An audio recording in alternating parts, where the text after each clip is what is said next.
And our game plan is we promoted some individuals to oversee the Nashville, Huntsville market and the Memphis and Jackson market.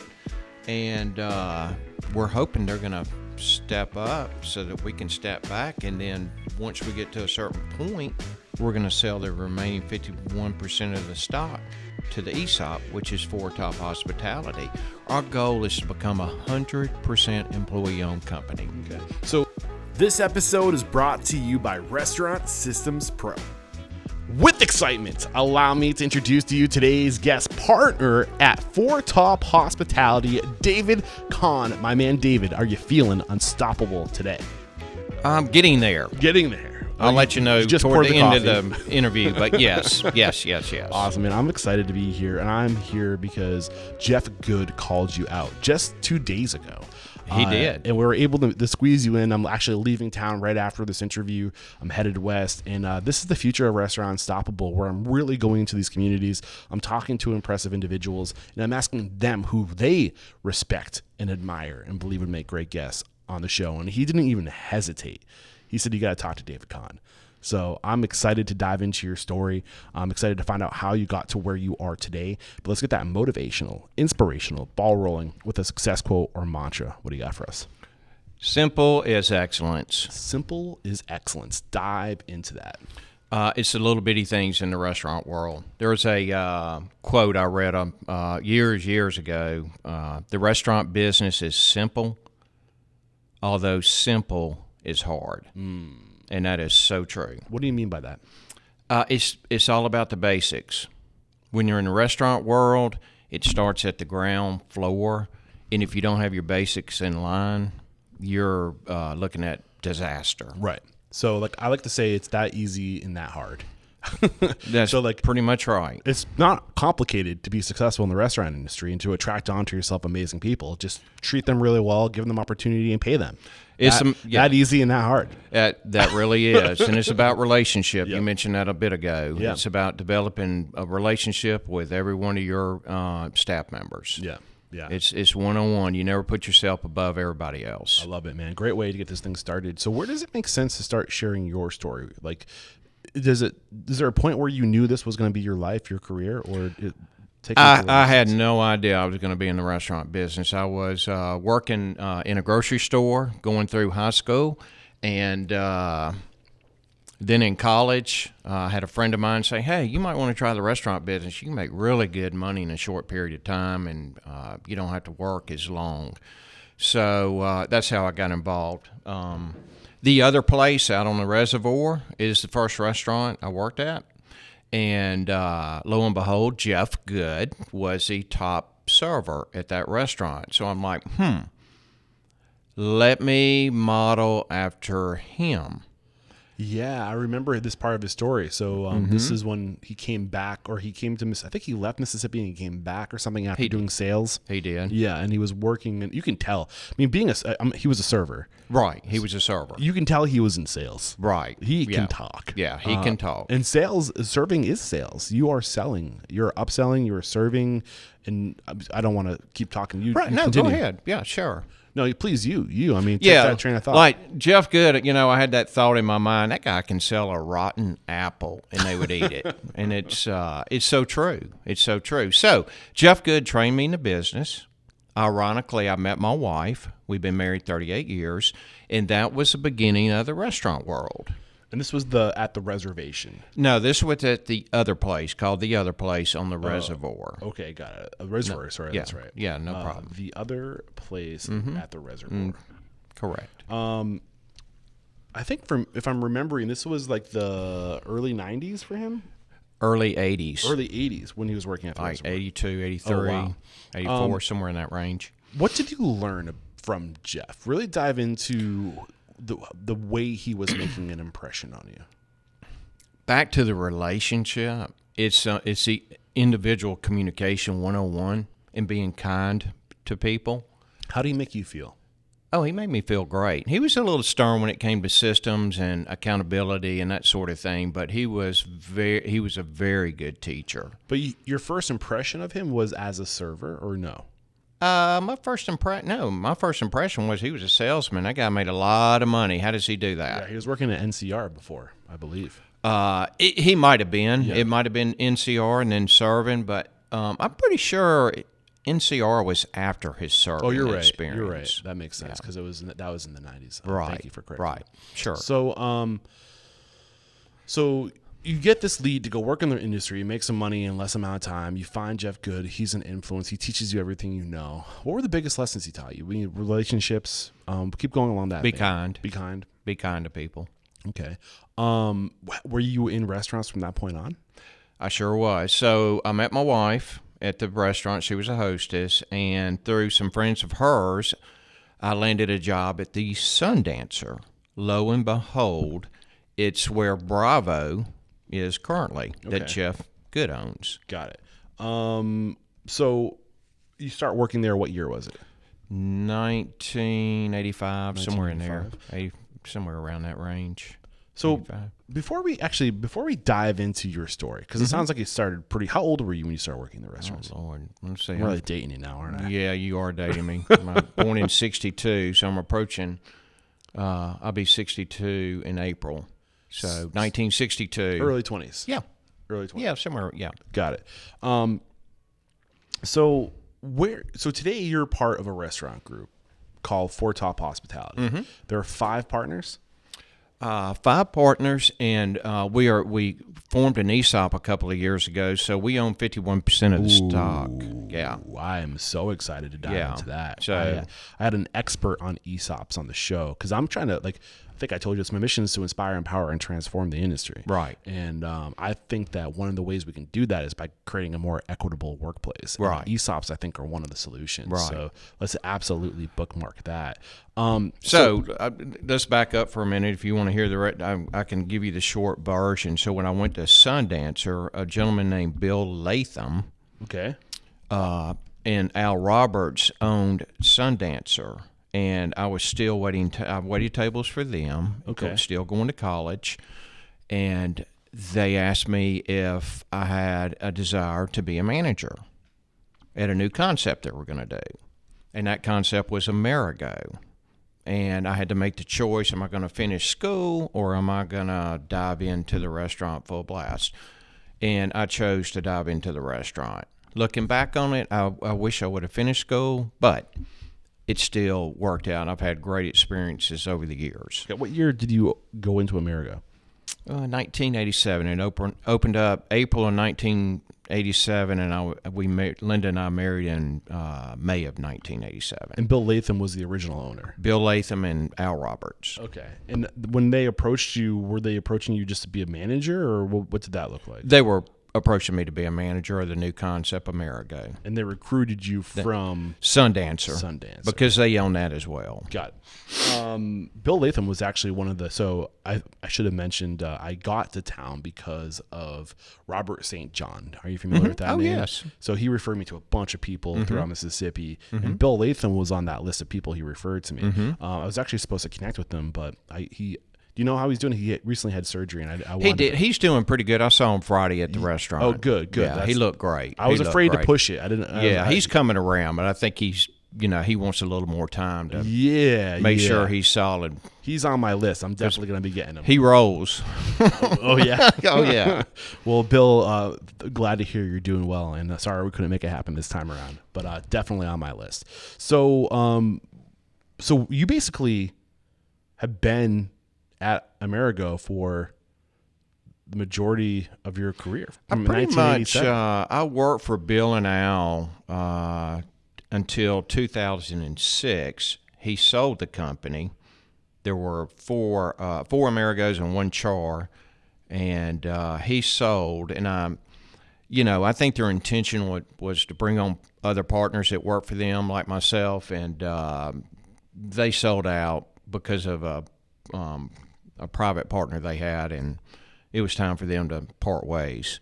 Okay. So during the course of that, I had the opportunity to buy a buffet restaurant in Mendenhall, Mississippi. Okay, and that was in 2006? That was in 2006, correct. And so that was my first opportunity to be a business owner. I worked for Bill and Al for 20-something years. So. All right. So you said that in 2006 there were 4 Amerigo and 2 Char. One Char. One Char. Got it. So 5 restaurants. Let's go deeper into. I like to focus on mentors, right? Like the points of evolution for you. So I'm assuming going from Sundancer to I'm sorry, was it Sundancer to Amerigo? You were working at Sundancer under Bill and Al. So really kind of paint the picture of how these two influence who you were or who you became as a manager and leader. Bill Latham and Al Roberts were my college education. Okay. They both taught me the restaurant business. Okay. Dive into the influence they had on you. Like specifically starting with Bill can make me really mad or Bill can make me feel really good, but Bill was a very detailed person. Why would he make you feel mad? Because we would be getting hammered at either lunch or dinner, and he would walk in, hey, why that piece of paper on the ground? Literally. Hey, you got a light bulb out. And I want to say, Bill, there's like 1,000 people in here, and I'm trying to answer 1,000 questions, and you're talking about a piece of paper. Yeah. That's funny. It's so funny because I literally yesterday with Jeff Good, I was there waiting for him when he came in before the interview, and I was like, I think that's him. And then he stopped and picked up a piece of paper on his way in the door, and I was like, that's definitely him. Yeah, because the owner will never walk past a piece of paper on the ground. And then he was walking around and he was finding like a little like papers here and there, and he went to the staff. He's like, find somebody like it's in the it's DNA, back man. to the simplicity. Yeah. You know, if you can train your staff and teach your staff to pick up the little bitty things, the big ones take care of themselves. Yeah. And he wasn't a dick about it. Like it was very like hey, just constant gentle pressure. Sorry, I'm from New England, so I can be a little coarse No. sometimes. That's perfectly fine. No, there were some times where so many gentlemen down here in the South. There's another advertising specialist, Tom Willard, that is a good friend of mine. I haven't spoken to him in a couple of years, but he was good friends with Bill Latham, and his famous quote was, "What was Bill doing today? Sitting up in the corner of the restaurant, perched like a frog, looking at everybody and not saying a word?" I'm like, pretty much. So he taught you about being detail oriented, and you never looked over the details. And you said that could, that constant gentle pressure could be kind of irritating sometimes, especially when it was busy. Yeah. But you said he also made you feel great. How did he make you feel great? He was a very good teacher as well. We opened up Amerigo in Nashville, Tennessee. I think it was 1990, and I was still young, pretty high-strung. Bill called me the taskmaster because when something needed to be done, I made sure it got done all the way through. I just made sure it was done. And we had opened up the restaurant, and, opening up a restaurant is very stressful. There's so many different things that can go wrong. And if you're not prepared, you'll never be prepared to open up a restaurant and just be perfectly flawless. But you can be prepared through training to anticipate things that will probably go wrong and try all you can to make sure it doesn't go wrong. But anyhow, so we opened up that restaurant, and I don't know, the staff was, just not performing. And Bill said, "Hey, Dave, come here for a minute." He took me outside, and we walked all the way around the building. He said, "You know what? Everybody's got their own opinion, and everybody's got an asshole, and they're all different." Yeah, I think I've heard a similar expression that everyone's opinions are like assholes. Everyone has them or something, and they all stink. Yeah. So it's like this cup of coffee. I'm probably going to perceive this cup of coffee different than you would. Yeah. So what was the message? What was the underlying message there? To chill. Yeah. And understand that they're not going to do it exactly like you. They're not going to perform like you. Everybody performs in a different way, and you have to understand that. So if you understand that, your frustrations will go down to a whole nother level. And that is true. And to this day, I still have to remind myself, okay, I view this as something different. They view that a different perspective as mine, and right. Chill. I think of two things when you say that. There's Danny Meyer and his constant gentle pressure, right? Where like no matter how many times you tell the people where the salt goes, it's always going to be off. And they will never care as much as you do. And then I just recently had Souther Teague on the show out of Brooklyn, New York on my way out here. And he said, I'm the best at everything I do in my restaurant. Mm-hmm. I do everything the best, and nobody will ever try to do it as good as I do it. And if they do it 70% as good as I do it, I'm doing something special. Mm-hmm. And once you accept that, and you don't let it will drive you crazy. Right. And yet you have to realize that at the end of the day, nobody loves your restaurant as much as you love your restaurant. Or if you're in a leadership position, it's your livelihood. Like, nobody's going to care the same way. Yeah, and that's a 90% true statement, but my philosophy is if you treat people with kindness and you treat people how you want to be treated, they take their job differently. They take it to another level. Okay. They care a little bit more. Now, are they going to care 100% like they would when they're at home and they, bend a fork or a knife or throw something in a garbage can they didn't mean to throw in the garbage can? Are they going to be down, pick it up, get it back out because it's theirs? Probably they'll still kind of apt toward being at home and picking up that silverware versus if something drops on the floor, you're at a 50-50 chance whether they're going to get it or not. Yeah, 100% agree. The more you give, the more you get out of your people. Yeah, for sure. So, Bill, any other lessons, like big, like stories that you already shared with us, just like you did before, that really have stuck with you to this day? Eric, I don't know. You reached out to me a couple of days ago, and there's so many stories with Bill and Al. There really is. I saw Al Roberts and his wife yesterday.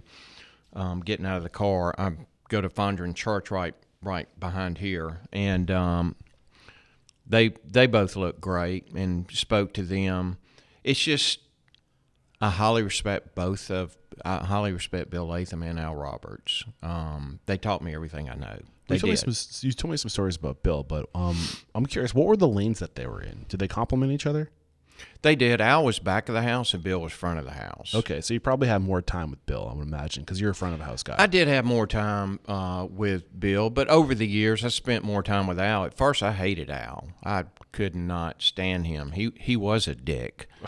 And to me, I mean, the perception was, but and I would go home and tell my wife the same thing, but over the time span, it really reversed. I felt more comfortable with Al than I did Bill because Bill's expectations were so high, almost like intimidating. Yeah. In a way, just kind of give you that look. Didn't really say a whole lot, so you never knew what he was thinking in his head or what his viewpoint was on your performance. So where Al was pretty much one-on-one back to the relationship, you could talk to him. It was easier to talk to him. Yeah. Bill would make you nervous. So what you just described is how I feel about most of my teachers. I've found whenever I had a teacher that I loved on day one, by the end of the semester, I was just like, ugh. But the teachers that scared the crap out of me were the ones I ended up loving the most. Yeah. Yeah, for some reason. Yeah. So help me kind of like see the big picture of Four Top Hospitality. So they started... So, because it's kind of all over the place. Because you weren't the originators of Amerigo, correct? Like you bought. I was not. We okay. So when Bill and Al sold the company, I bolted and had my opportunity to own my first restaurant, which was Country Fisherman in Mendenhall, Mississippi, as I said previously, and then that's the buffet restaurant, which I recommend don't ever do. Oh, we'll get into that. Okay, keep going. So anyhow, I held out. I bolted, and then Ben Brock, my current partner, and Doug Hogreef, current partner, both stayed on with the guy that bought the 4 Amerigos and Char.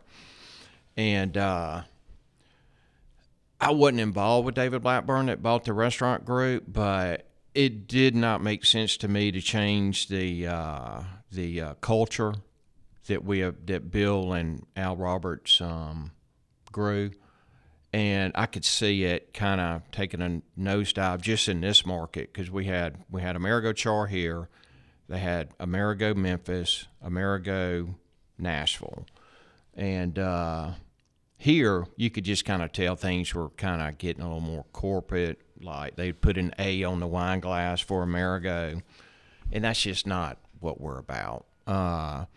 And it went into receivership. This is after Bill. This is after Bill and Al. This is with the new owner.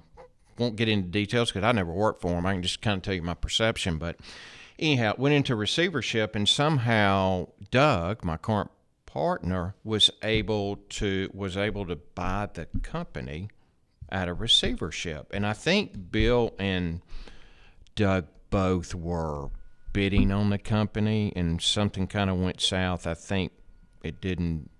I mean, they just kind of butted heads. What is receivership? The step right before bankruptcy. Okay. So David Blackburn tried to grow the Amerigo brand. He put one in Knoxville and one in Louisville, Kentucky, and I think he grew too fast. And GE Capital, it was his backer when he bought the company, and I think he kind of ruffled some feathers, and they called the note on him. Okay. So when Doug took over Amerigo in 2006. Yeah, that was David Blackburn, not Doug. Doug and Ben Brock are my current partners, but they stayed on as managers. Got it. When did they purchase Amerigo? 2009, 2010, somewhere around there. Okay. Because I was still in the buffet world. Got it. So that's Doug and David. Doug Hogereef, Ben Brock, and Paul Stramkowski. And then in this market, it was David Joseph. Okay. Mm-hmm. So Doug, Ben, Paul, and David Joseph. Yep. And you're the second David that came And then Lawrence Raffels came up with the money for the down payment, which is currently a partner with us and a manager at managing partner at one of the restaurants. Got it. Thank you. It was a little confusing. I was trying to figure it all out before the interview, and I was like, you got to reel me in, Eric. That's where I get all over the place. No, I appreciate it. And like I said, I'm pretty transparent. Yeah. Like I do as much research as I can. I don't like to know too much. Also, when you're online and you're reading things, you're reading other people's interpretation of things, and sometimes those people have agendas. I've figured out. Yeah. So like I really try to go in with a clean slate and hear from the the source what's going on. No agenda here. If it's taken as an agenda, it's probably miscommunication on my part. But, so before Doug, Ben, Paul, and Lawrence and all these, Doug, Ben, Paul, and David took over. There were 4 Amerigos. Doug, Ben also. So it was in Memphis, Nashville, Jackson. Where else? Nashville, Memphis, and Jackson. Okay, so there were 3 locations. 4. But there were 2 in the Jackson market. Let's see. There were 2 in Nashville, pardon me. Got it. 2 in Nashville, 1 in Memphis, and 1 in Jackson. And when I have to think about that for a minute. And when Doug... this was years ago, Eric. Yeah, I get it. I'm trying to paint the big picture for myself. No, I get it, yeah. So when Doug, Ben, and Paul took over, and David, I'm not sure when they all came on, but they went to Louisville and...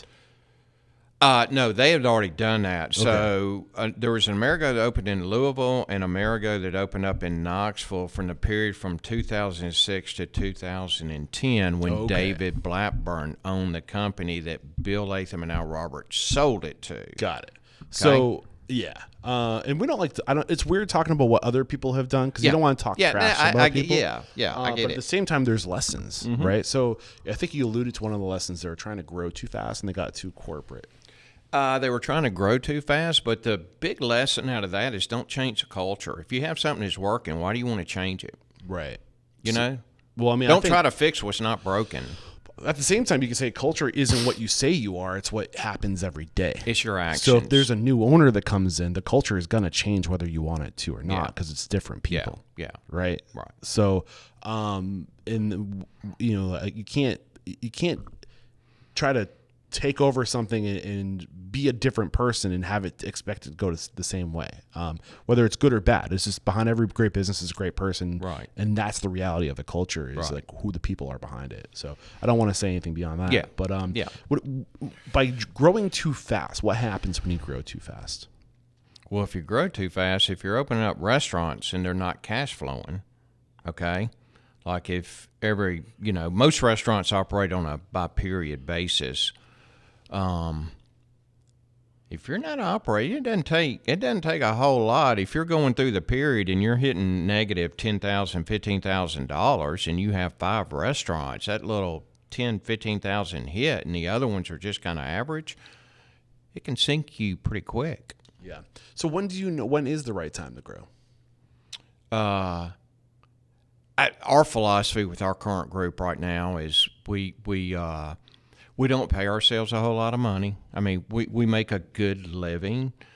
We're real careful about expanding, and we have restaurants in our individual markets, and we're a little hesitant to go outside of our markets. Two of the partners live in Nashville. That's Doug and Paul. And then Ben lives in Memphis, and then Lawrence and myself are here. Lawrence is an operator. He's a great partner, but he's focused on that one store as to where I'm focused on the market. Got it. Okay, there's a lot of information. I'm trying to keep up with my fingers as you're going, so I can't. So I don't have to remember.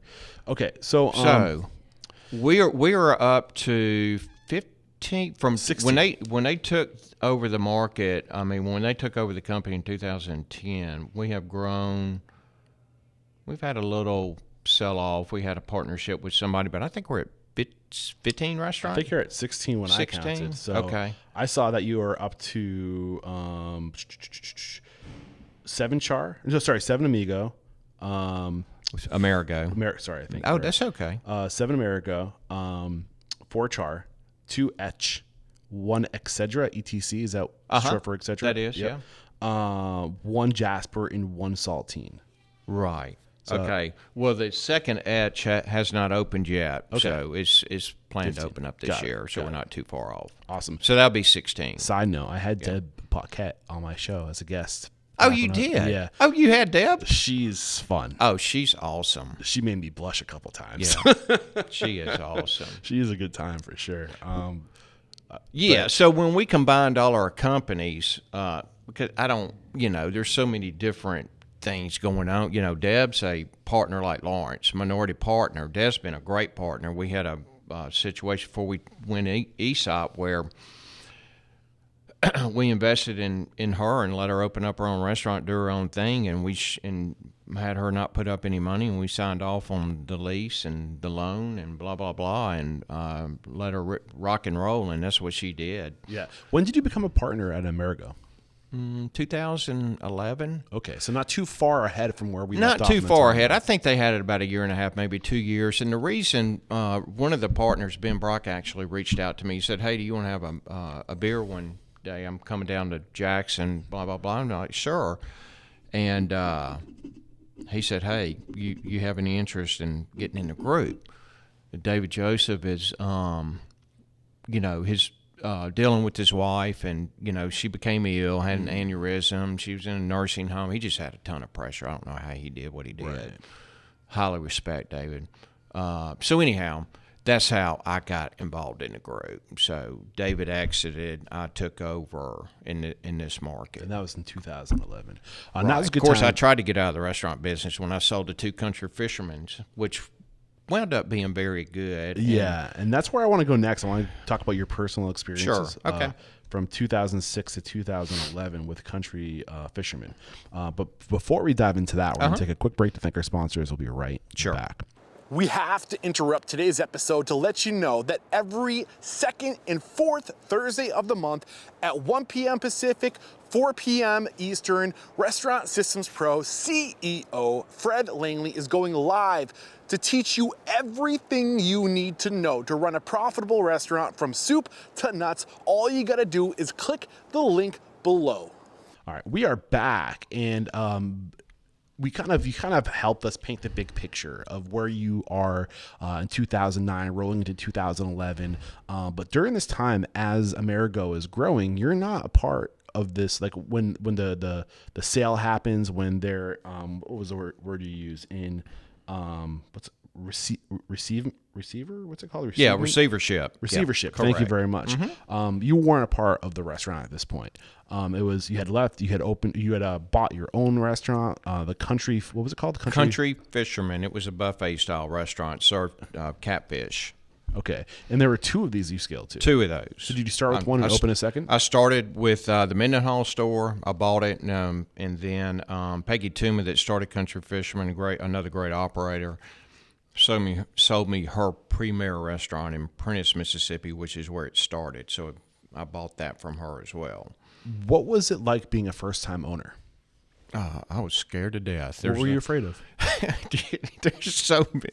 There's a big difference in owning a restaurant versus running a restaurant, because everything falls on you. So when I first bought the Country Fisherman Mendenhall, I was a week into it, and the power went out. Oh, man. Somebody hit a light pole or something. I don't know. And it was on a Friday night. You know, the biggest Friday and Saturday night are your biggest revenue generators. And I'm like, oh, my gosh, what am I going to do now? And I called David Ashcraft, which is he started Bottrell Insurance Agency, and I called him. I'm like, David, please tell me I have something to cover this. Yeah, you have loss, business loss.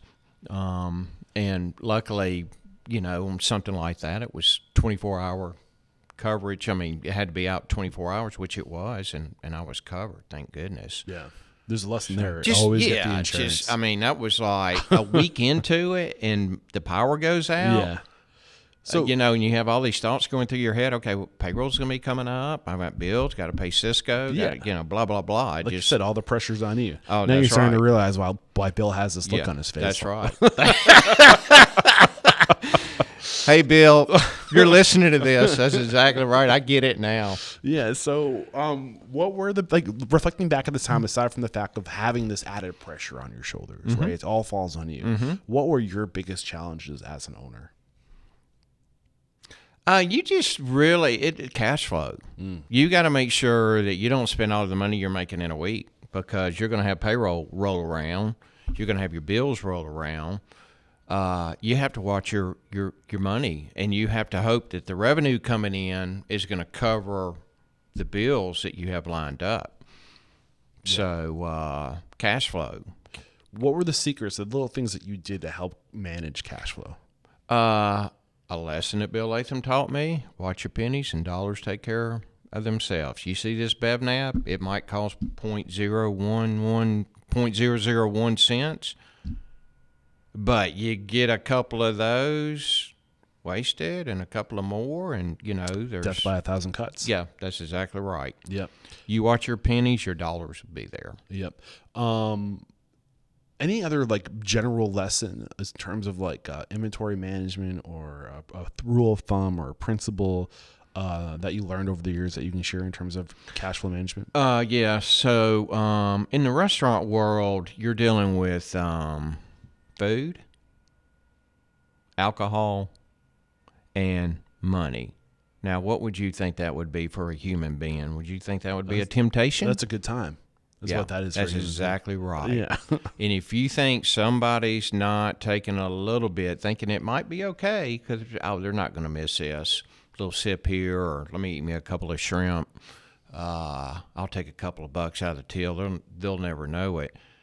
That's what you're dealing with on a daily basis. Yeah. And I think it's also... And not day by day. You're talking minute by minute. Right. And it's weird because, we don't look, as humans, we don't look at food and drink as a cash.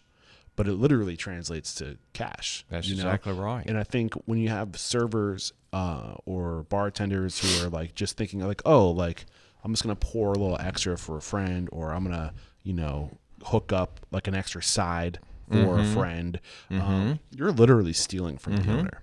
And it's weird because I don't feel like it hits that same way. You're just being generous, right? But it's coming from somewhere. Oh, yeah. So how do you establish that culture of generosity, which you've clearly pointed out that you have a culture of giving, but at the same time having rules around that? Yeah. Well, there's in the business world, leadership world, accountability. You have accountability, and then you have kindness, and you've got to separate those two. Okay, you can't be Mr. Nice Guy and let them eat you out of house and home, because guess what? Who's going to pay the bill at the end of the day? Me. Yeah. Okay, and people need to understand that. Now, take it. You've got to deal with it on a one-on-one basis. But I mean, obviously, if somebody's in trouble and they really have hardship going on, then we can work through that. But letting people, go at it and no cost to them is not really generous. But we do offer a 50% discount on everybody's meal when they work. Yeah. So that's a plus. I feel obligated. And as I'm saying this, the person who's editing these words right now, my editor, I used to work with at Supreme Pizza and Seafood in Exeter, New Hampshire. Manny and Yanni were our bosses. And those dudes were so generous because I would eat so much food, but it wasn't like I was stealing it. I was cooking it right in front of them. But we just got a free meal every day. And I remember, Well, that's pretty cool. Yeah. And I just remember just after like hearing so many stories about just exactly what you're talking about, I always think back to those two guys because they were so generous. And I never said anything to them about how generous they were, which just when I go home next, I'm making a stop to their place. I'm just like, can I buy you and like Yanni and Manny, like, can I take you guys out to like a $200 dinner or something? Like, because it's just, you just take those things for granted. Yeah, I was going to say I was going to ask you why you never thought to thank them. I mean, you just because you for granted, yeah, you know, and yeah. I think you don't realize it when you're a young 20-something guy. You're like, I also grew up in a restaurant where I could also eat all the food I wanted. So I think that like through my lens, right, it was just normal, right, you know. But my parents also struggled to pay the bills. And that's one of the biggest reasons why I started this podcast is because I'm trying to learn what not to do. Right. And giving a bunch of food away is one of the things not to do. Yeah. You can't, there's a time and place to give, right? And, you can be strategic with it, but you got to track it. You can't not track it. So along those lines. Well, I was going to say there's nothing against if a restaurant operator decides they're going to give away food, then guess what? They're going to have to manage that. Yeah. Okay. And there's so many different aspects, so many intangible, tangible episodes that happen in a given day. If you're going to do that, which could possibly turn out to be a really good thing, but you will have to manage it. Yeah. So as an owner, which brings me to my next question. Buffets. How easy is it to manage buffets? It's not, because you cannot control. Do you think you could actually go up to a customer and say, hey, you put too much on your plate. Can you put some of that back? Right. But like, that's actually a world. I don't think I've ever interviewed a buffet owner in my 1,080 interviews. Don't ever do a buffet. That's all I can tell you, because there's no control. You cannot control what people eat. Can you dive into the details of where there's no control? Yeah. So when you're going through the buffet line and somebody is hungry and you say we're serving fried chicken for lunch that day, and obviously catfish too, put a couple of chicken breasts, 4 or 5 pieces of catfish, which is pretty expensive, and then this and that, and your plate stacked up high, and then they only eat half of it because their eyes are bigger than their stomach. Well, guess where the food goes when they don't eat it? In the trash. In the trash. Right. And guess you where? You tell me Americans have an issue with overeating? And guess where none of the employees will allow me in the dish room. Obviously, if I had to go to dish room, I would, but like I couldn't take it. All this food just going away, just waste in the garbage can. Yeah. And then if it wasn't that, food would somehow make it out or make it into the purse and out the door. That's what I was curious about. People just like stealing and like taking as much as possible. Yeah. Well, I mean, am I going to like focus on that? No. Is it the right thing to do? Taking a piece of chicken out, putting it in your purse? No. Or one of these pepper salt shaker grinders on the table? People do that. That's wild. But do you really want to focus on that? No, of course not. No. You don't want your mindset. You don't want to go there. So you from 2000, was it 2006 to 2011? 5 years? Well, 2010 is when I sold out completely. But you sold the first restaurant in 2008 and then the second one in 2010. Okay. So it didn't take that long, 2 years for you to realize that wasn't what you wanted? I realized that I want to get the hell out of the restaurant business. Take me because I've had enough, and I want to start a credit card company because that looks very interesting to me. Passive income. Passive income. You got that right, baby. Cut of everybody's transaction. So I started a credit card company called InterFirst Merchant Services, which to this day I have. Oh, wow. I started it in 2008 because we processed credit cards with Heartland, and they were professional. They were bankers, and I'm like, that's interesting. So lo and behold, I did not know how crooked that business was, but this is a whole nother story. But to this day, I have that business. We have grown the business through transparency, honesty, My wife owns the company now. My son-in-law runs the company.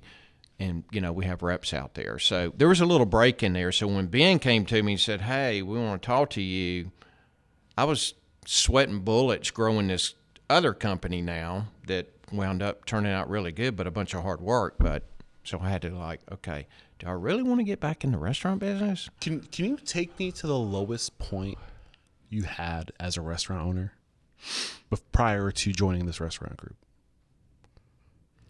That's a kind of a loaded question, but probably the transition from when I sold off Country Fisherman and started InterFirst Merchant Services. That's where I was really kind of like, what is all this about? What were you feeling? How am I going to pay my bills? Because I got this new company. I sold these 2 restaurants. I didn't make a gazillion dollars. I got hit with capital gains tax, blah, blah, blah. And my wife was working in the food business on the supply side, and I'm like going, oh, my goodness, what am I going to do? How'd you overcome it? Hard work. Perseverance. Just stay at it.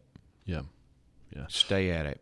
So you finally sold both locations. Mm-hmm. You opened, when did you open your credit card processing? 2008. 2008, so right after selling. So the Mendenhall store I sold, and then I was getting ready to sell the Prentice store, and, there was some transition 2008, 2010, somewhere in that range. Remind me to introduce you to Fred Langley Restaurant Systems Pro. Okay. And I'm going to get into it right now. Okay. So they are the only enterprise solution that I'm aware of that has a POS, general ledger, scheduling, inventory management, AP, AR,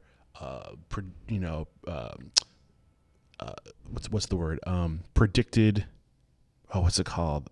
AI? Fred's and Kinley. No, not AI, but being able to basically look at your theoretical cost versus your actual cost, and it's all just totally integrated in the back end. It's kind of like it's like a Restaurant 365, very similar to what Restaurant 365 right. offers. Restaurant 365 does all our reporting. Yeah, and Restaurant Systems Pro has many of the same solutions that Restaurant 365 has, but they don't what no other platform has is a POS. And Restaurant Systems Pro recently acquired a POS, and the only reason why they haven't launched it is because they can't find a credit card processor willing to give them an honest rate.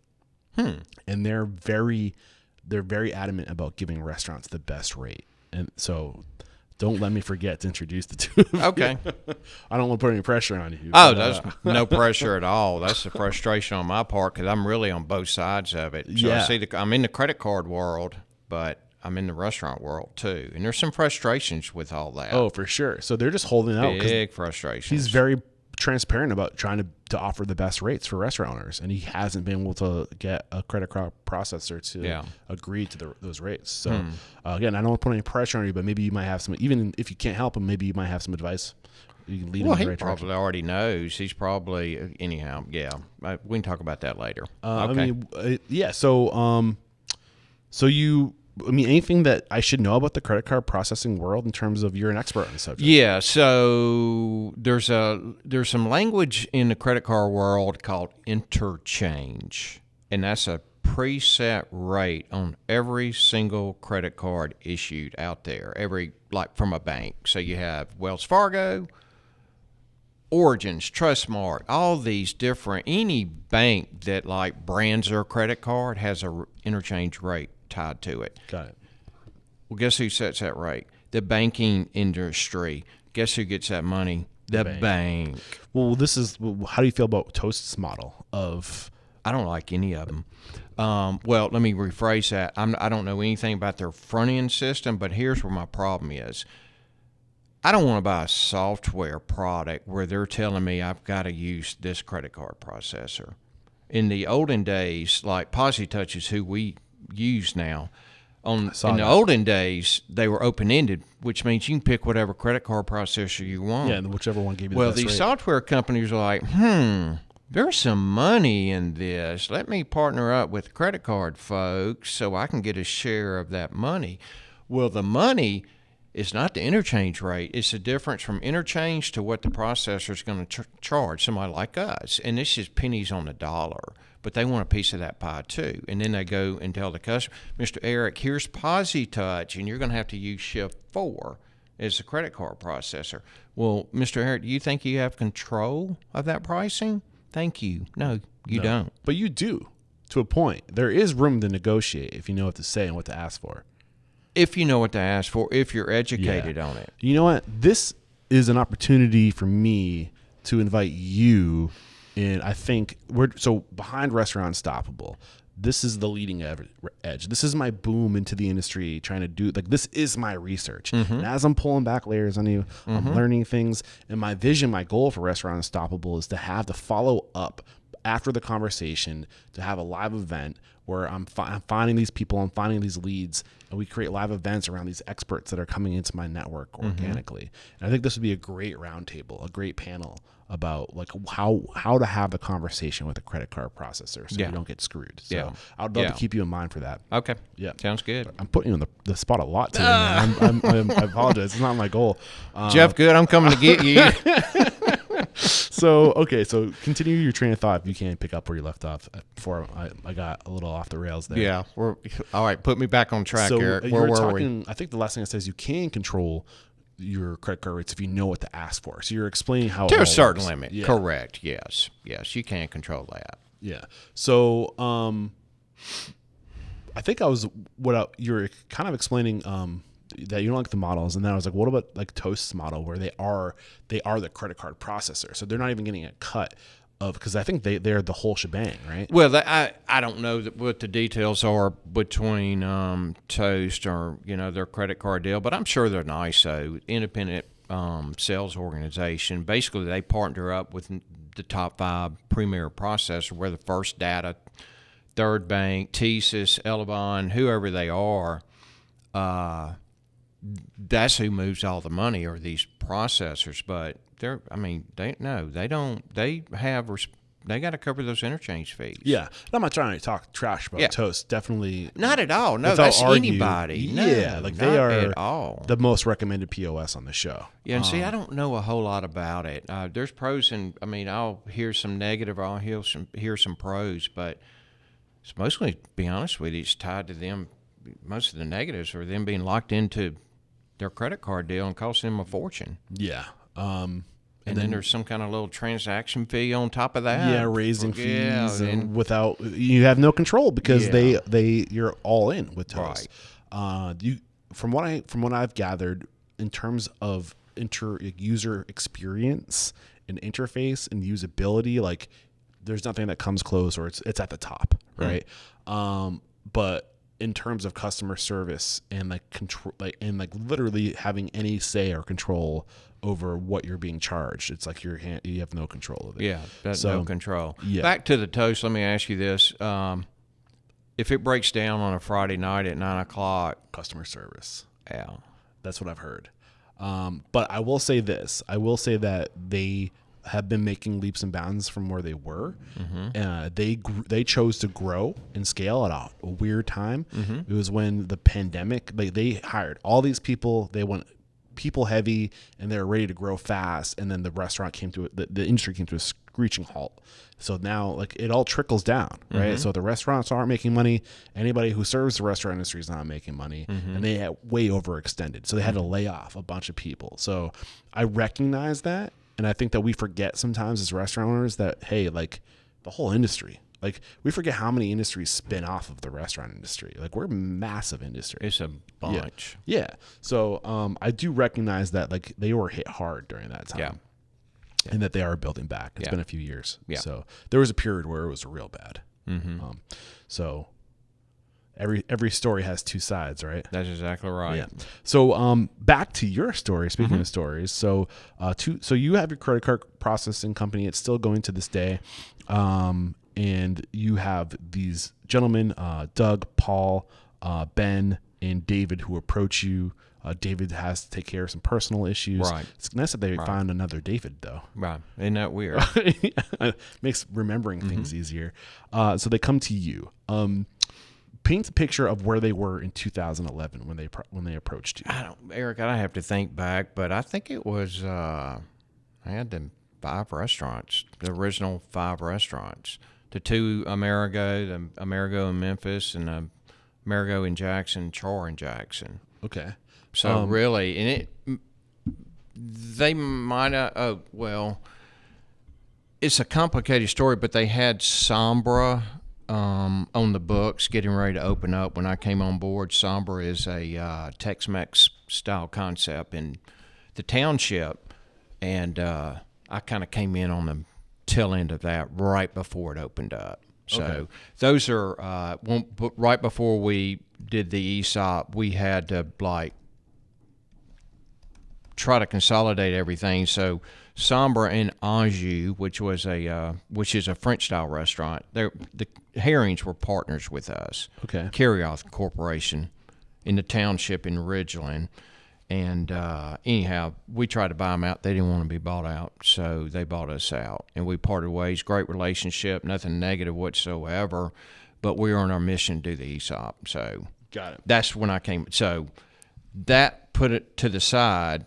That was about it, all we had going on when I came in 2011 as far as restaurants. So that was about to be number 6. So about 5 or 6 restaurants. So in the time that 5 you or 6, joined in the past, were we approaching 13 years? You've been with the company? 2011 to 2024, 13 years? You've almost back tripled with in size. the company, yeah. About almost tripled in size. Yeah. So just to back up just for a minute, so Doug and Ben, my current partners, I hired them. Doug was a waiter and Ben was a busboy back in the day. I'm the oldest in the group. I was looking at the photos, not by much though. Yeah, not by too much. Yeah. So I just had to throw that little tidbit in. Well, I think that's really cool. I mean, it's tell a cool me that's story. not the ultimate sign of respect. Yeah. To have people that were once your employees have so much respect for you, they come back, they want to pull you in because you earned that level of respect. So explain to me how the dynamic of the partnership. Are there lanes? Do you guys all bring something unique to the table, or is it more like divide and conquer? No, it's more we all bring something unique to the table. I mean, if you want to be honest, I mean, I've always said if you're going to own a business, you really don't want partners, because if you have partners, you have different opinions. Well, that's funny that you say that. That was a big part of what people said in the past. Never have a partner in the restaurant industry. Do you think that's the case today? Me personally, I do. It's kind of a, you gotta walk the tightrope, but our partnership group works really well because we all have our own unique job description per se. But it's when it comes down to decision time, when you have a partnership, what happens if your other partner has a different opinion?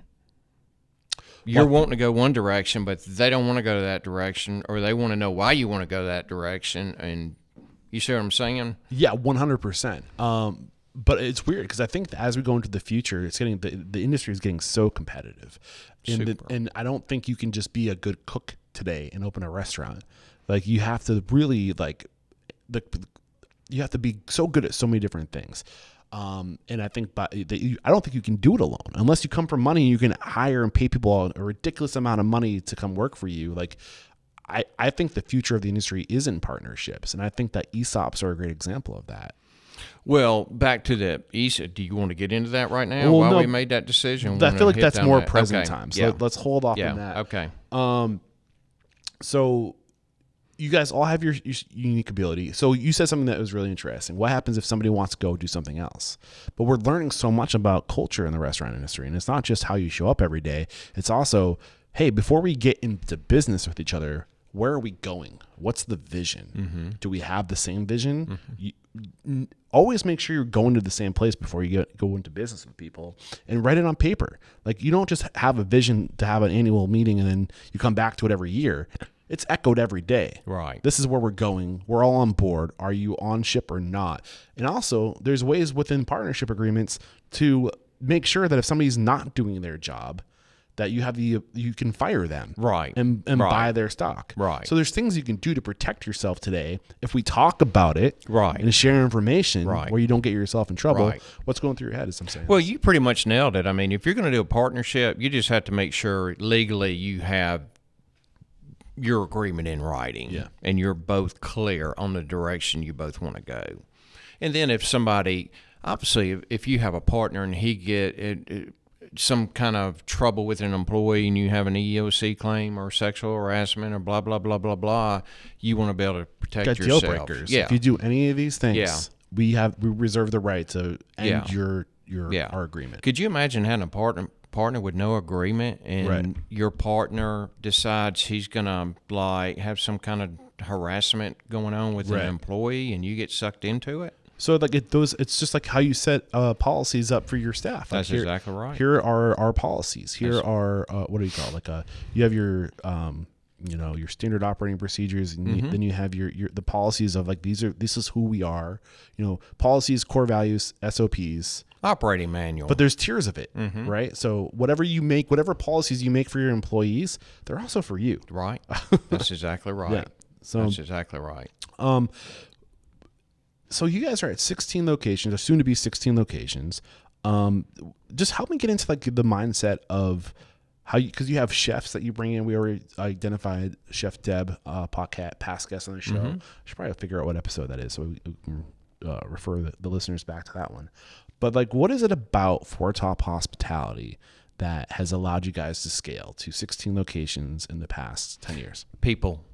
It's your people. Go deeper. It's your hiring people. It's your you treat people how you want to be treated. You try to pay them as well as you can, and you let them do their job. You train them properly. You just treat them right. I mean, that's just the bottom line. I mean, the restaurant business, in my opinion, is notorious for people that want to own a restaurant because they think it's glamorous. Yeah.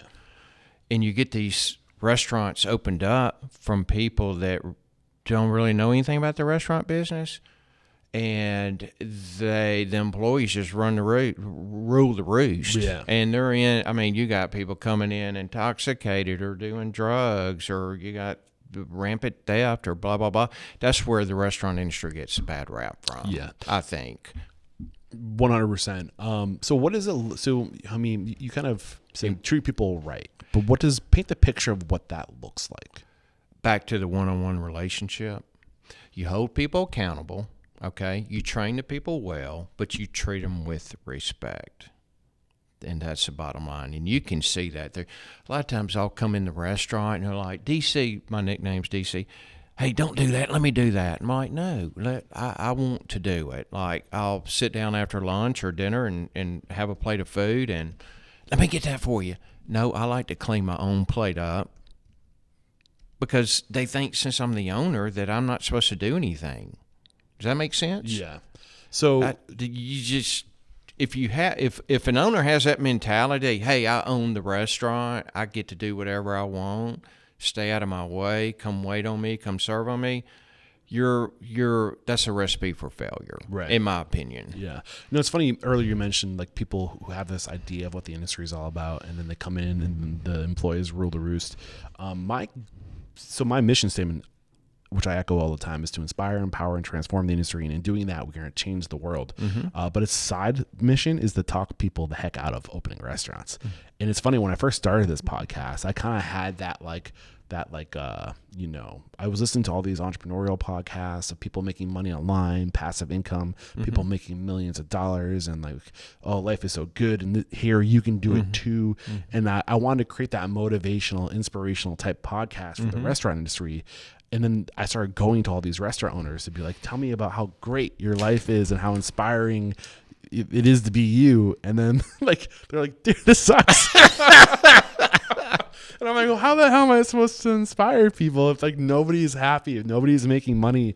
And I think the other side part of that is too, as I was chasing James Beard Award winners and Michelin star people and food and wine people, And nothing against, I don't want to take away from those accolades that they've earned, but at the same time, those outlets, the Food and Wine, the James Beard, like all these glitz and glamour type media outlets are focused on the wrong things. They're looking from the out that they're putting a light on the what people think the restaurant industry is like. It's like a duck on top of the water, right? That's right. Looks so graceful, and then below the water, it's mayhem. Duck feet flapping. It's ugly. Yeah, exactly. It's muddy. So it's one of the big reasons why I'm so focused on word of mouth today, because I don't trust the big media. I know Jeff Good knows that you know what the hell's going on, and you, no offense, I didn't hear your name before this because you're not looking for the media. You're a restaurant owner, Right. Like you're doing it, like you're focused on the right stuff, and more attention needs to be on your story, not the person looking for accolades. Right. Yeah. I'm not the media guy. I have no desire to put myself out there and say, hey, I own a bunch of restaurants. That's not what I'm about. I can't find you if I'm looking at media, and that's not meant to be disrespectful. No, I get it. And that's exactly what I like. Yeah. That's why I'm living in a camper, dude. Because the only way I can find these people is by talking to people and finding out where they are and saying, hey, I'm in town.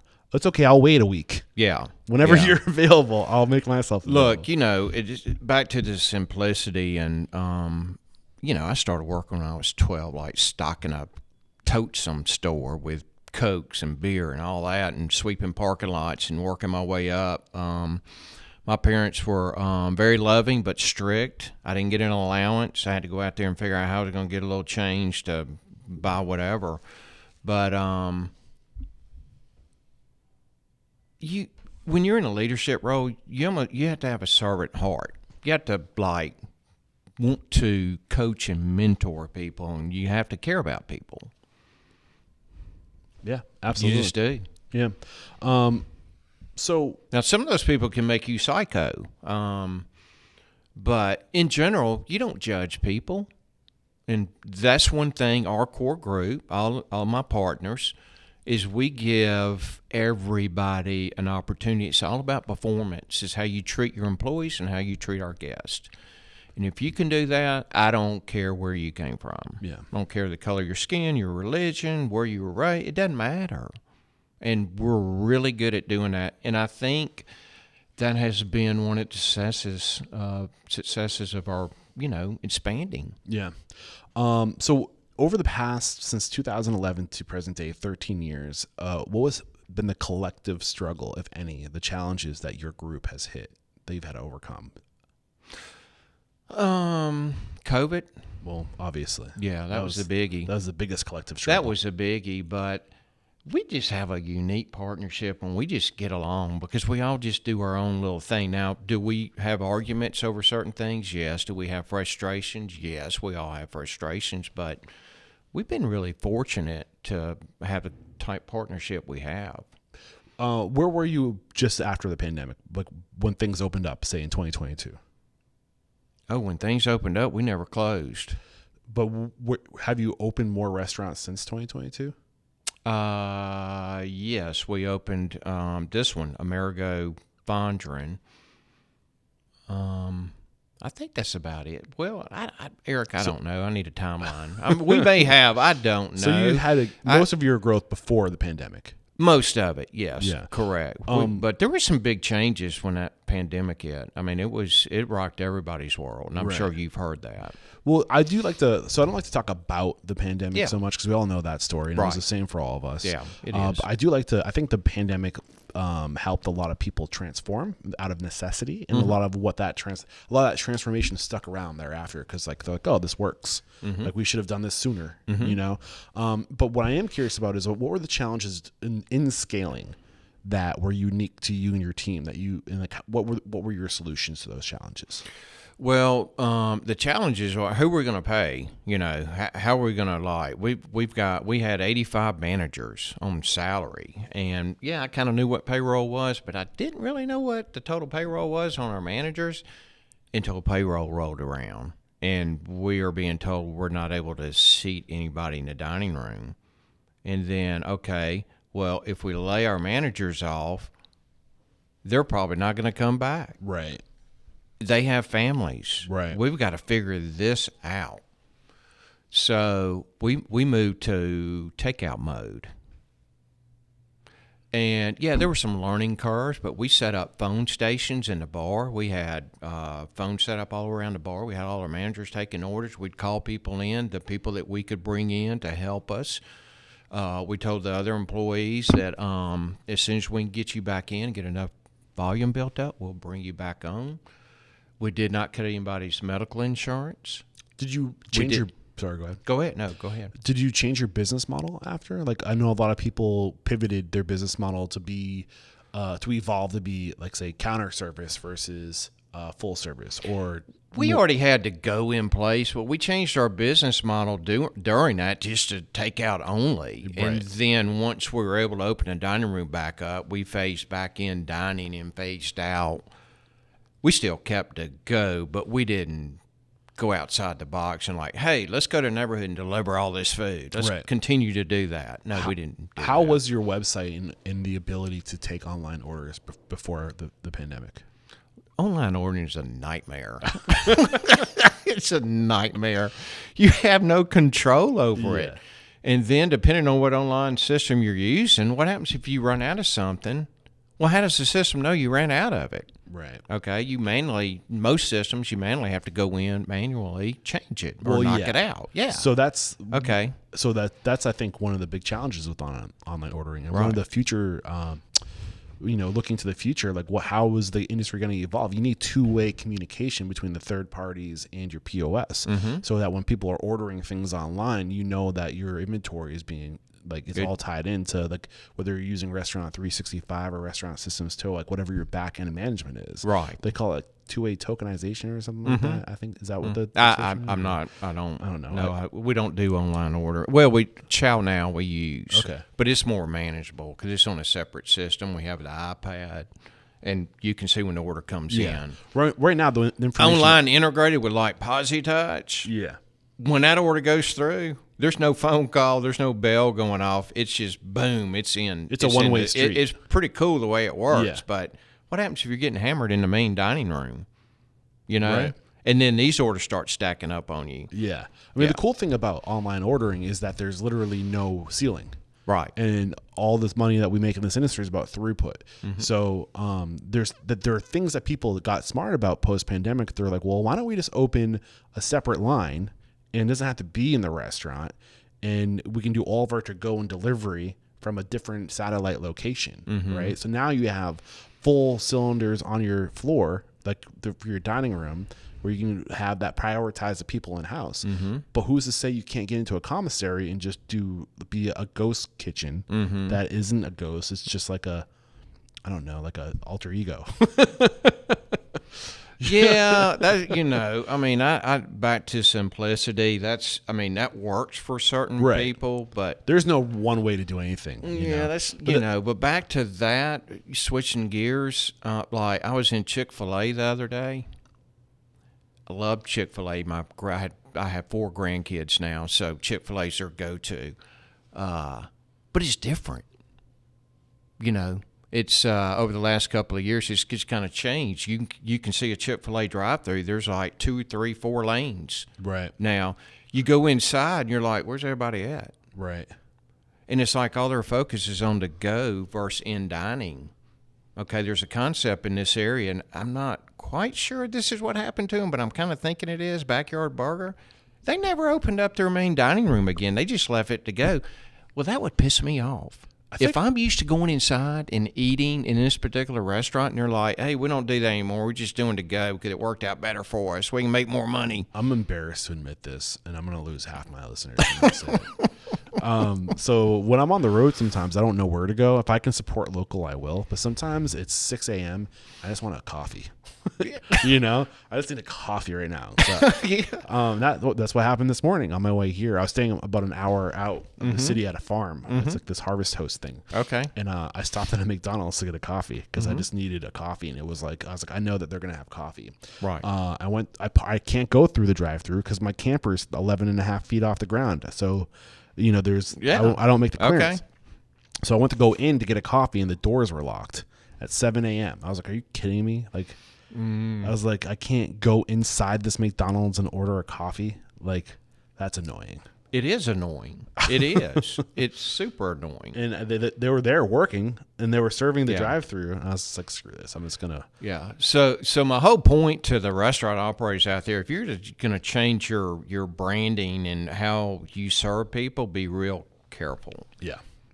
But that was a little bitty thing. But you've got a mindset now where that kind of made you mad. You wanted a cup of coffee, and the door was locked, and you had all these employees in there. I love people. I want to Yeah. see. I want to look you in the Yeah. eye. Open the door.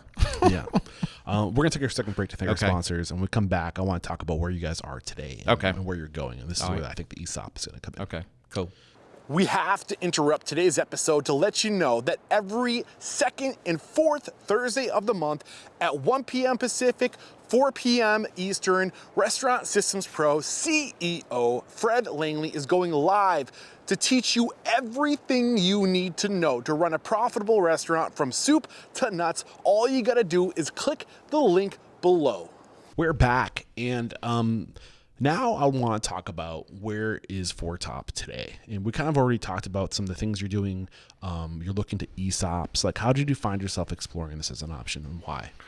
Well, as a partnership group, we discussed, okay, and Doug, our partner Doug, he kind of like headed this up.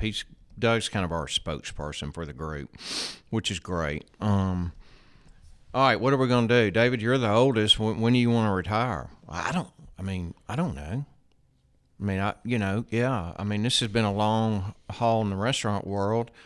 I mean, I'd like to spend more time with my grandkids and, as I get older, but I don't want to completely get out of it either.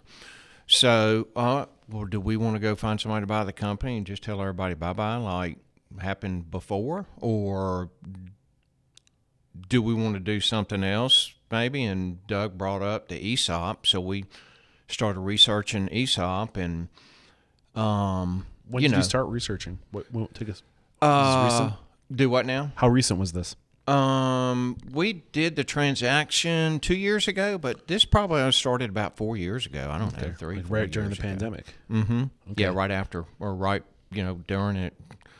And it wasn't a plan like, oh, this was crazy. We're going to get out of this and we're never going through this again, blah, blah, blah. That's not why. It was just we wanted to be good stewards of the company and have a game plan down. Yeah. Instead of going, okay, I'm ready to quit. I want to retire, blah, blah, blah. Let's go find somebody to buy us out. Well, I think that's one of the cool things about offering equity in partnership for your members as you grow. Because eventually you're going to transition out. And when you do, you already have owners there. And if you have a program set up in place, they can just buy your shares, and you've already kind of promoted them from employee, or you've sought them out to be a partner. So they have the same values as you because you cherry picked them. So ESOP stands for Employee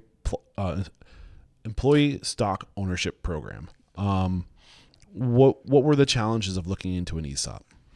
Do an evaluation and all the legal structure you have to have in place and all the regulations, because it's highly regulated through the U.S. government. They encourage ESOPs, and there's some good tax benefits for the company for ESOPs. And what most staff members don't understand is, once you put this in place, your stock is paid for through the performance of the company. So there's no hard money that comes out of the employee's pocket. The company pays for it. So your role, ownership role, is to take care of the company, which means take care of the people around you, take care of the product, take care of the guests coming in. Yeah. So I did an episode with Corey Rosen, the founder of National Center for Employee Ownership. Are you familiar with this company? Yeah. No, I'm not. Okay. Go ahead. So that was episode 845. We recorded that in 2021. If you are listening to this and you want to check out a full conversation about this. So break down what you just said to me a little bit more. So the company owns the stock. So I'm assuming the company as an entity, whether like it's a limited liability or an S corp, owns the stock, meaning the value of the company. Yeah. So you got to get a value on the company, which goes back to why we had to like try to buy out our partners in Somber and Anjou. So once all that got out of the way, we took all our different entities and pulled them all into one entity called Foretop Hospitality. Then we went out and got a valuation done on it, and then we're like, okay, are we going to sell 100% of this stock and just turn it all over to the employees, and we're going to continue to still run it as an employee, or do we want to stair-step it? We stair-stepped it. So we took stair-step it? Well, we took everything and molded it into one company, Foretop Hospitality, but we only sold 49% of the stock, okay? And the cash that we have built up paid for part of that stock.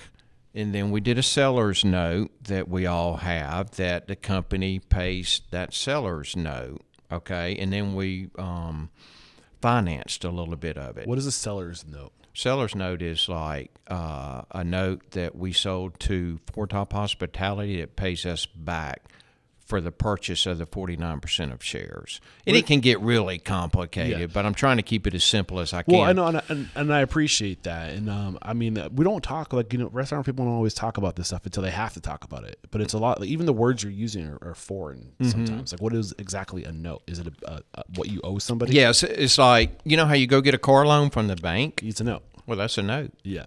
Okay, well, this is a seller's note, which IOU I have. note. It's an IOU. Yeah. I've got an IOU with Foretop Hospitality, Got it. and I'm expecting Foretop Hospitality to pay that seller's note so that I get paid that money for what I sold 49% of the stock for. Yeah. Okay? I think what's hard for people to understand is that when you create an entity, it's literally treated by law as a person. Mm-hmm. And that's why the liability is off of you, because you're saying we just invented this thing. That is yeah, but there's there's liability there because we have our name on some of the leases where the restaurants are. I have a vested interest. I want my money out of that seller's note, so we have a vested interest to make sure this company performs. Right. And then we still own 51% of the remaining stock, so we still control this company. And our game plan is we promoted some individuals to oversee the Nashville, Huntsville market and the Memphis and Jackson market. And we're hoping they're going to step up so that we can step back. And then once we get to a certain point, we're going to sell the remaining 51% of the stock to the ESOP, which is Foretop Hospitality. Our goal is to become a 100% employee-owned company. Okay. So aside from the fact of, a more equitable business model for more people, what are the other benefits of an ESOP? It ties the community into the businesses. That's the beauty of an ESOP. You're Treat it like you own it. That's right. You're local people in this area right here have a piece of this pie right here. Mm-hmm. They work for this restaurant, this business, and they own a little portion of the pie. They're going to show up differently for that. We hope so, yeah. But you have to build it into the culture, and we're in the culture mode right now to get the staff to understand really what this is all about. And they really do have something that there's a 5-year vesting program, but they really do have something they're building cash value in. So what is the biggest resistance in building that culture, the challenge in building that culture? Just to get them to understand that whole concept that they actually, what do you mean I own some of this? I didn't pay for anything. Well, no, you didn't pay for anything. You're paying it through your work. Sweat equity. And your performance. Yeah. You're building sweat equity, and it's in a piece of paper, which is stock, and then we're obligated to pay you back when you're fully 100% invested. So you're not forcing, but you're giving people a reason to stick around. That's right. So now money is not being wasted on training and developing people, but it's going back into the company. You're creating loyalty, or the other things that were going through my mind. But I think the other really important thing that I want to point out, and you're living the Restaurant Unstoppable mission to inspire, empower, and transform the industry, is you're educating your employees, frontline workers, that you go back 20 or 30 years ago, restaurant owners wouldn't invest that time and energy to educate them on how to be smart with their time and energy. Right. That's exactly right. Yes, I know exactly what you're saying. And this is how we're going to change the world, is by as you have a moral obligation as a restaurant owner to lift up the people around you. That's exactly right. And then when you do that, they turn around, to your point, lift up the community. Mm-hmm. And if we have restaurants all across the world thinking like this, Mm-hmm. you're going to sit here and look at me across the table and tell me we can't change the world? Yeah. Like, it's totally Yeah. there. There's like a spider web. Everybody's connected in some fashion, some way. Yeah. They just are. But we have to get this information out. Mm-hmm. We have to inspire other owners to think like this. Mm-hmm. And I think the initial thought is like, I work so hard, I don't want to give up stock in the business that I spent all this time growing. But like, why is that not the right mindset? I think you have people out there that have that me personality, and it's all about me and blah blah blah. And I'm not one to judge people. I can judge myself based on my decisions, and I really try to think through my decisions that benefit other people as well, to the positive. Say that one more time and get back focused on it. Yeah. So this idea of the benefit of having an abundance mindset versus a scarcity mindset. Yeah. And I think a lot of restaurant owners have a scarcity mindset, but what are the benefits of having an abundance mindset? It's just it's easier to manage people because you can't. There's no way you can't do a restaurant. You can't run a restaurant by yourself. You have to surround yourself with people, Right. Yeah. to help you get the job done. But what reason are you giving them to come surround themselves with you? Right? I hope that I'm able to leave something with them that inspires them in their work-life journey and even in their personal journey. I even back to the simplicity. The restaurant business is simple. You never know what kind of impact you have on somebody just by walking in the door and saying, "Hey, good morning." Well, golly, that guy was nice to me. There's so many people out there that just don't have that mindset. Yeah. You just take care of people. You inspire people, and they'll take care of you. At the end of the day, it's really all we need is each other. You know, It is. And that's why one of the reasons why I love studying human behavior and human psychology and human evolution. We're meant to be tribal. We thrive on being seen and valued. And beyond that, like personal growth and finding your purpose in life. But being able to see somebody is pretty attainable. Like we all can do that. Right. One thing I want to make sure that comes out. I'm aware that one of the challenges of an ESOP is the initial cost to do an ESOP, upwards of $100,000 for lawyers. Is that accurate? It costs a little more than that on our side. Wow. Maybe because it was maybe a larger transaction. I don't know, but it was Do you think substantial. Do you think it's an issue that it costs so much money to do the right thing? It can be. We didn't second guess it. I mean, we knew it was expensive. It's not like we want to go out and just blow 150, 200, whatever it was, somewhere in that range. $1,000 it was a lot of money. But we care about this company so much, and we care about the employees. We have employees that have been with us for over 30 years. Yeah. 35. I mean, seriously. We just didn't think twice about it, to be honest with you. Yeah. So if the mission statement is to change the world by inspiring, empowering, and transforming the industry, what do you think needs to change about the industry? As somebody who's spent their entire life nearly in the industry. I think my largest, and really I think I'm speaking on behalf of my other partners, is people in leadership roles.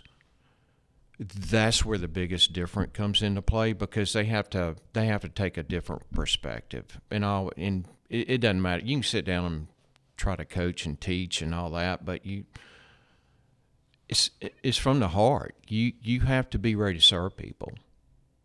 I don't care what kind of leadership role you're in, but when you're leading people, they have to know you're here for them, and you're here to serve them and to coach them and to teach them. So do you think that's lacking in the industry right now? I do. Oh my God. Why do you think that is? I I'm not able to put my thumb on the pulse on that one. How do we change it? Doing what you're doing right now. Getting the word out. Again, along this line of transformation, if we're going to change the world, I think, to your point, we're going to do it by getting the word out and changing one owner at a time. Mm-hmm. So how have you personally transformed? Who are you today? Who is David Conn today versus the David Conn when you got into this industry? How have you personally transformed? David Conn is thankful on several different levels. Thankful for the position I'm in. I'm thankful for my wife putting up with me for the last 38 years. What's 82 to 2024? How many years is that? That's how long I've been in this industry. 40 years? Yeah. That's substantial. I've seen a lot of stuff. But I have learned, and this sounds so simplistic again, that you just treat people the way you want to be treated. Golden rule. And it just works out. What is one thing about your business, a way you do something, a core value, a process, a system that makes you truly unstoppable? Make people happy. And this is the last question. We've gotten to the end, and this has been a lot of fun. I've really enjoyed it, and you've really opened up, so I appreciate you getting vulnerable. If you got the news, you'd be leaving this world tomorrow. All the memories of you, your work, and your restaurants would be lost with your departure, with the exception of 3 pieces of wisdom that you could leave behind for the good of humanity and your legacy. What would those 3 pieces of wisdom be? Oh, my gosh. The eye rolls I get. Oh, my goodness. Okay, 3 pieces? It's whatever comes into your heart.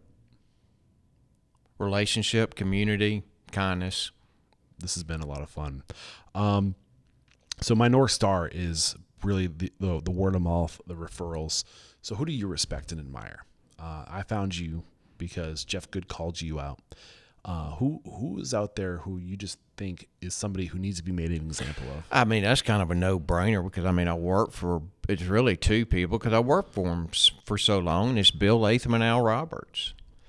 Bill, you're already on my list, man. I'm coming after you. I'd love to get you on the show. And Al, look out. Yeah, you need to come after Al Roberts, too. He's kind of like me. He kind of sits down he stays on the down low.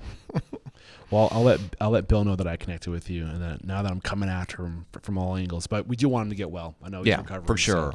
So take all the time you need, Great Bill. man. Yeah, for sure.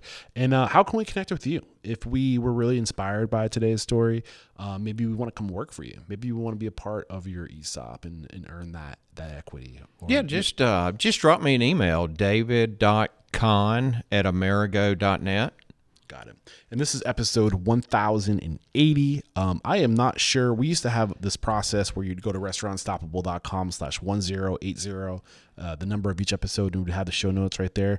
Restaurant Stoppable is going through a state of transformation right now itself. And I have people that I paid to handle that stuff, and I'm not sure on the new platform we're on we can even do that. So bear with us as we figure it out. But if you are listening to this podcast on iTunes, Spotify, any one of those major players, if you just click on the actual episode that's playing, all the notes are right underneath the episode for you.